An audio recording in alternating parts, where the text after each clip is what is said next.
दोस्तों, मैं आपका आभारी हूँ कि आपने मेरे कथाकार को याद किया। इधर एक रिवाज इस तरह का बन गया था जैसे मैंने कभी कहानियाँ लिखी ही नहीं, सिर्फ हंस का संपादन किया है या समीक्षा और आलोचना की किताबें लिखी हैं। ऐसा नहीं है। मैं 15-20 वर्ष सिर्फ कथाकार भी रहा हूँ और उसी ज़माने में लिखी हुई एक कहानी संबंध में आपके सामने पढ़ना जा रहा हूँ, जो शायद मैं कह सकता हूँ कि मेरी उस समय की जो जिस तरह की कहानियाँ हम लोग लिखते थे वैसी ही एक कहानी है। और अब बिना किसी भूमिका के मैं उसका पाठ करने जा रहा हूँ।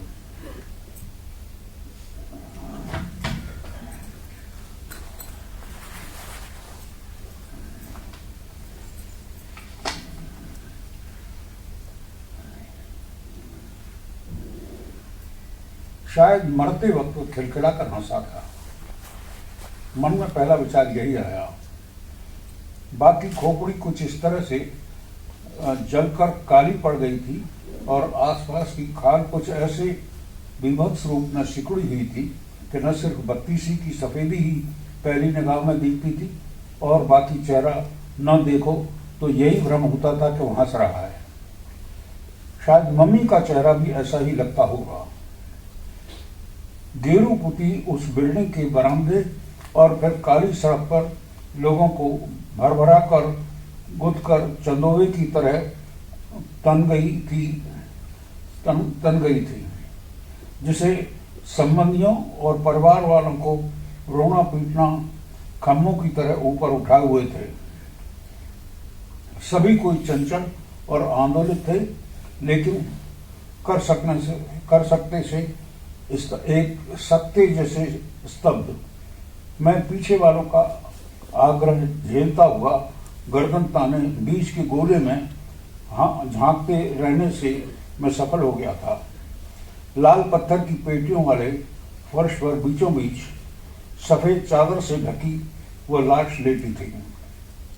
18-20 साल की दुबली युवती उस पर दहाड़ मारकर रोते हुए गिरी थी और उससे विचलित होकर कुछ दुर्बल हृदय मुंह मोड़कर भीड़ से बाहर निकलने के लिए छटपटाए थे।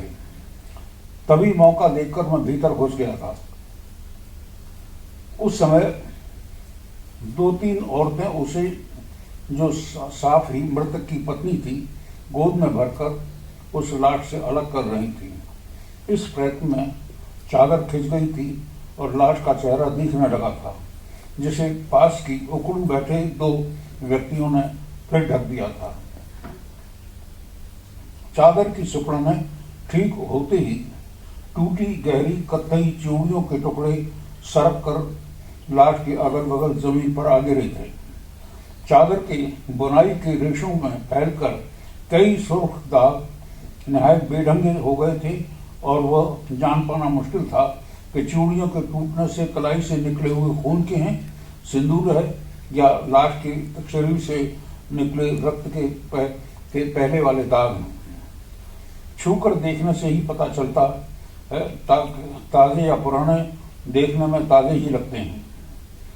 या तो मरते वक्त खिलखिला कर हंसा था या हंसते हंसते मरा था। मैं भी अभी यही सोच रहा था, लेकिन दोनों में से एक भी बात की संभावना नहीं थी। स्तब्ध होकर चुप रहकर देखता रहा। बहुत विभत्स और भयानक का भी अपना एक सम्मोहन होता है, ठीक अश्लीलता की तरह। मन की बनावट और संस्कार विद्रोह करते रहते हैं, लेकिन कुछ है जो बांधे रखता है। आतंक, आशंका या दृश्य की भयावहता से के कारण एक मित्री सी बार बार उठकर गले तक आ जाती थी, लेकिन लगता था जैसे बाहर के दृश्य का सारा अरज कर मेरे भीतर उतर आया है और दिमाग में एक के ऊपर एक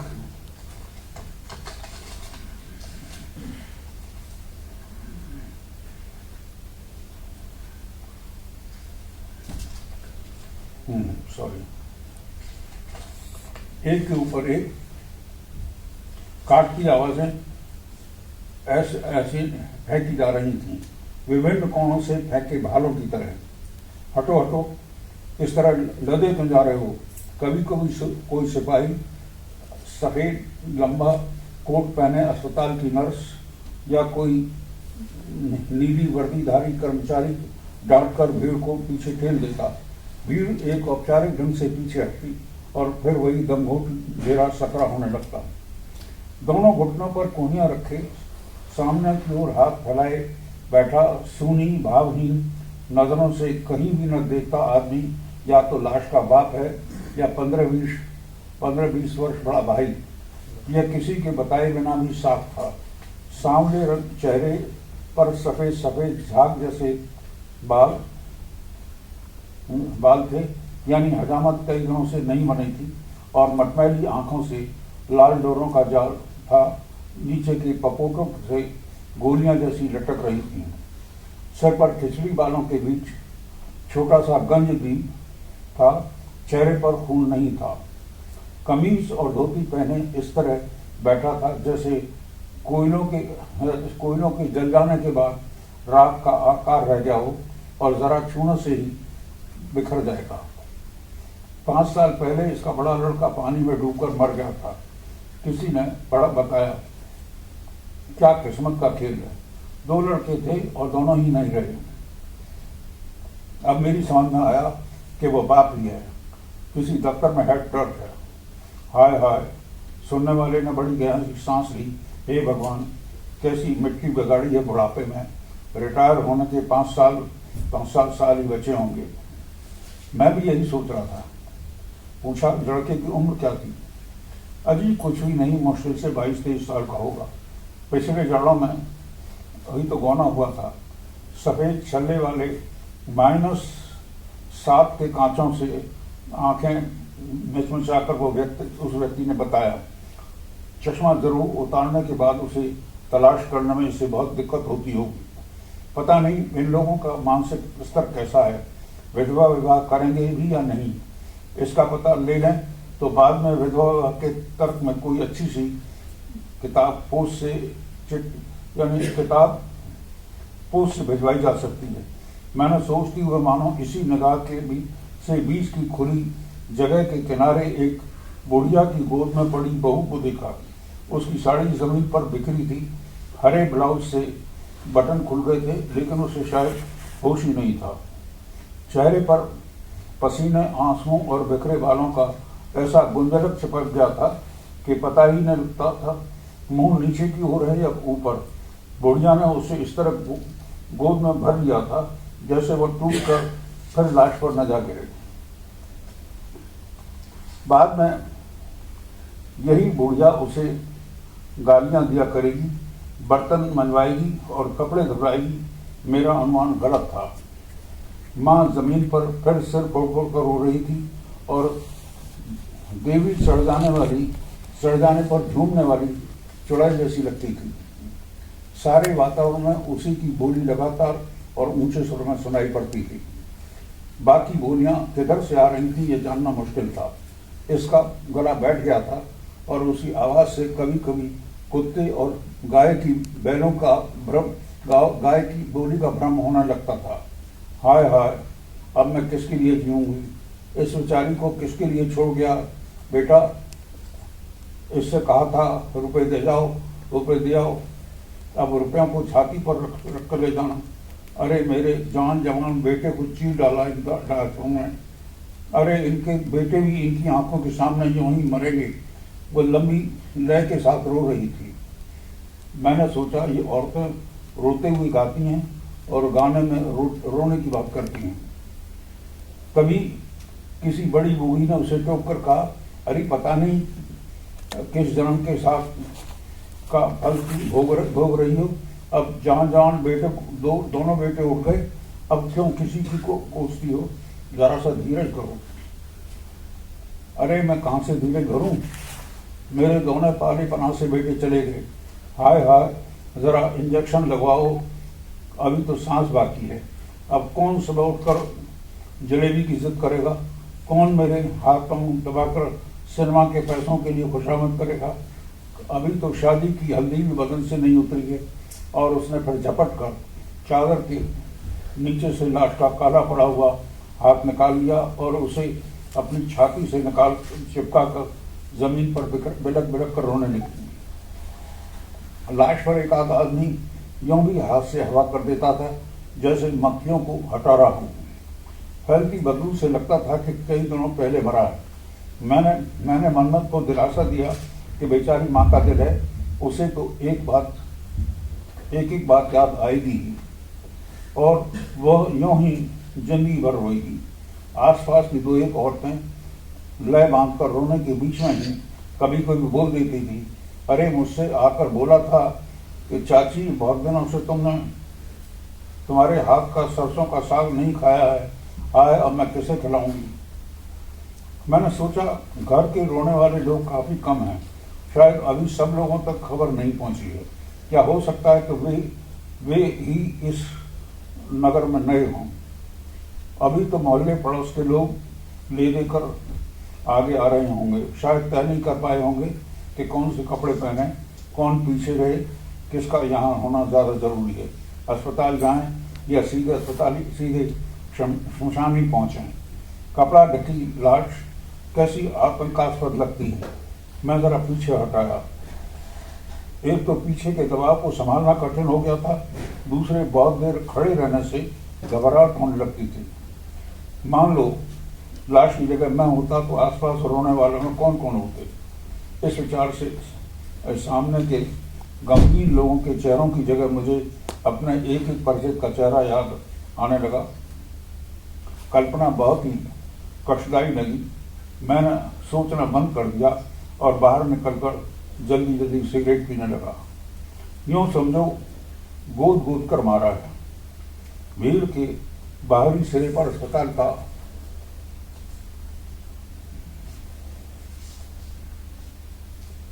जमादार रमा आदमी बता रहा था, लेकिन बदन तो ऐसा काला पड़ गया जैसे जल गया। किसी ने पूछ लिया, अरे धूनी दी होगी, ऊपर पेड़ से लटका कर नीचे से आग जला देते हैं, देखा नहीं चेहरा कैसा बैंगन की तरह जल गया है। तीसरे ने बताया, सुनते हैं चिट्ठी आई थी, 10,000 रुपये फलानी जगह पहुंचा दो वरना लड़के को जिंदा नहीं छोड़ेंगे। पुलिस को खबर थी तो खैर नहीं है। आधी बाहों की कमीज और नेकर पहने साइकिल लिए एक भारी से सज्जन जिस अधिकार से बता रहे थे उससे लगता था कि एक ही मोहल्ले के हैं। इनको खबर लग गई होगी कि पिछले साल ही गौना हुआ है, सो नकदी सोना कुछ न कुछ तो होगा ही।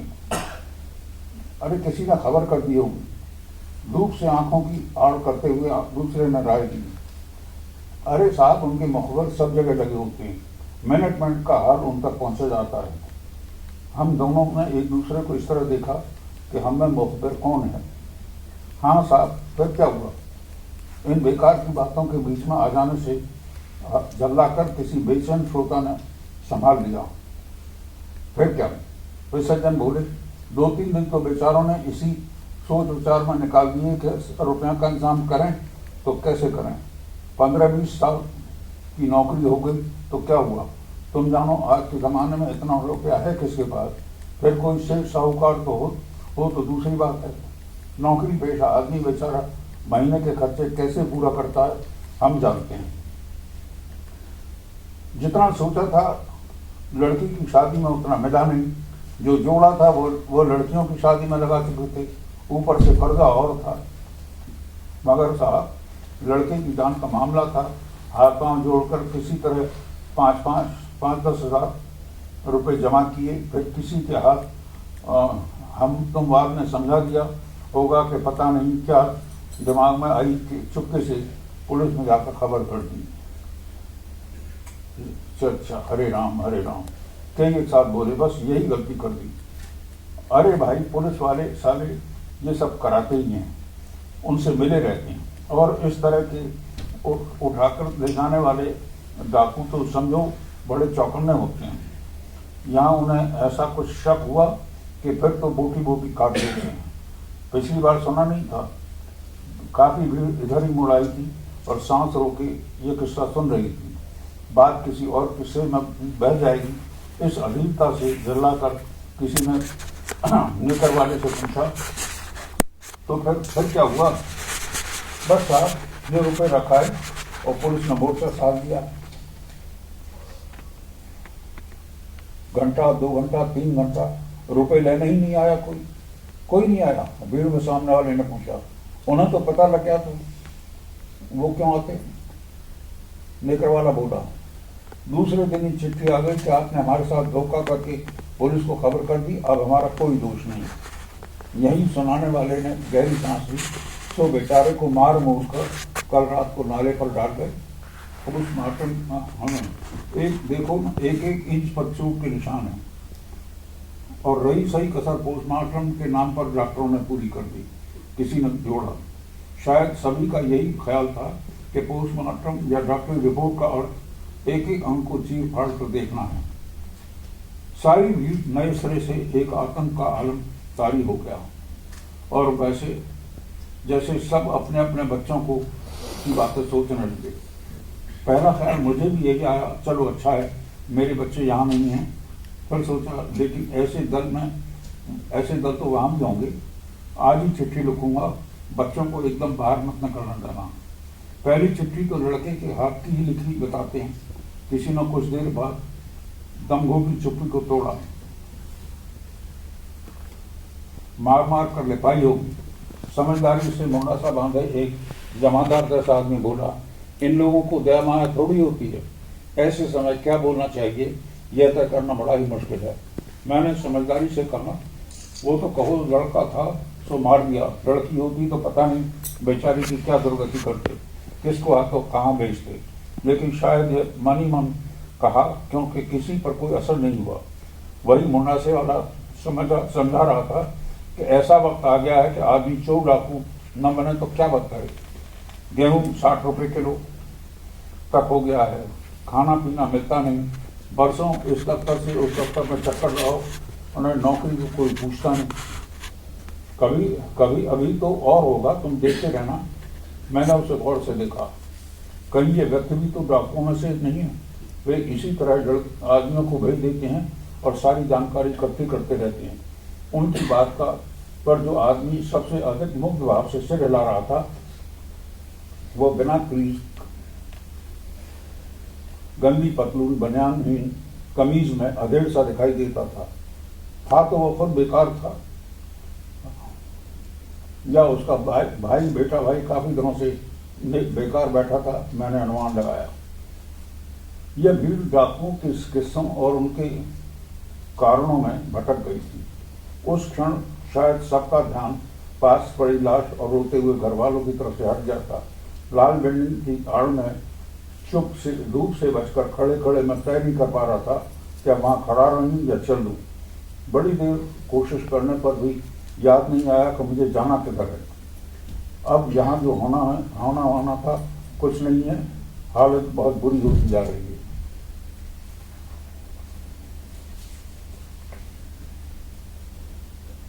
आदमी का सुरक्षित चलना फिरना मुश्किल हो गया है। चलते चलते मैंने उससे कहा, लेकिन इस तरह आदमी को जान से मार डालने से उन्हें क्या मिला? रुपया तो मिला नहीं, उल्टे एक आदमी जान से हाथ धो बैठा। अब आगे ऐसा कोई पुलिस में खबर देने का मांगा हुआ रुपया न देने से पहले कई बार सोचेगा तो सही। उसने तड़ाक से जवाब दिया, हाँ ये बात तो काफी वजनदार है। मैंने सोचा और जगह छोड़ने से पहले मन में प्रलोभन आया, एक बार उस लाश को भी देखता चलूं। हालांकि जानता था वहाँ कुछ नहीं है। दो आदमियों के बीच में जगह बनाकर भीड़ में घुसकर फिर वही घेरा था। वही लाल पत्थरों के फर्श पर पड़ी पतली सी लाश थी और 4-5 रोने वाली औरतों की आवाज़ों की आंखों पर कोहनियाँ रखे रोते पुरुष थे और रात की तरह बैठा बाप था। सामने पड़े इस व्यक्ति को अपने से तोड़ लेने की कोशिश में वे लोग कैसे भीषण शारीरिक मानसिक यातनाओं से गुजर रहे थे। मैंने दार्शनिक ढंग से सोचा, मान लीजिए किसी जादू से वो उठकर बैठ जाए तो शायद फिर से अपने आप को इनके साथ जोड़ने में भी शायद उन्हें उतनी ही तकलीफ होगी।